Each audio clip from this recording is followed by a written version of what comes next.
আজ 29শে মার্চ আর আজ ছিল সূর্যগ্রহণ প্লাস শনিচরী অমাবস্যা। মানে শনিদেব আজকে কুম্ভ রাশি থেকে স্থান পরিবর্তন করে মীন রাশিতে প্রবেশ করছে। তো এই দিন কিছু সতর্কতা অবলম্বন করার জন্য জ্যোতিষশাস্ত্রে বলা হয়েছে। তো প্রথম সতর্কতাগুলো কি শুনে নি চলো। তো প্রথম হচ্ছে এই দিন কোনো কালো রঙের বস্ত্র পরিধান করতে বারণ করা হয়েছে, কোনো হলুদ বা সাদা রঙের পোশাক পরার জন্য বলা হয়েছে। আর দ্বিতীয় হলো এই দিন কারোর সাথে ঝুট ঝামেলায় না যেতে বলা হয়েছে, কারণ এই দিন ঝুট ঝামেলা করলে জীবনে নেমে আসবে চরম অশান্তি। তারপর এই দিন কোনো বাইরের খাবার খেতে বারণ করা হয়েছে।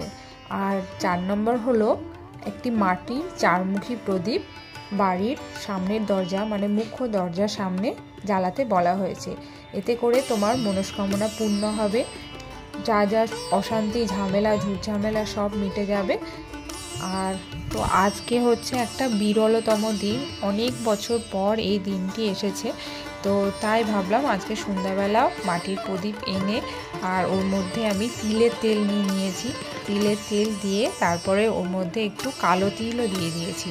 তো কালো তিল দিয়ে সেটাকে আমি সন্ধ্যাবেলা 8টা 18 মিনিটে, জ্যোতিষশাস্ত্রে এরকমই বলা হয়েছিল যে 8টা 18 মিনিটে প্রদীপটাকে জ্বালিয়ে মানে চারমুখী প্রদীপটাকে জ্বালিয়ে ওটা বাড়ির মুখ্য দরজার সামনে রেখে দিতে। এতে সংসারে সুখ শান্তি আসবে, তারপরে হচ্ছে তোমার জীবনে মনস্কামনা সব পূর্ণ হবে। তো চলো ভিডিওটা আজকে এই পর্যন্তই রাখছি। যদি ভিডিওটা ভালো লাগে অবশ্যই লাইক করে দিও।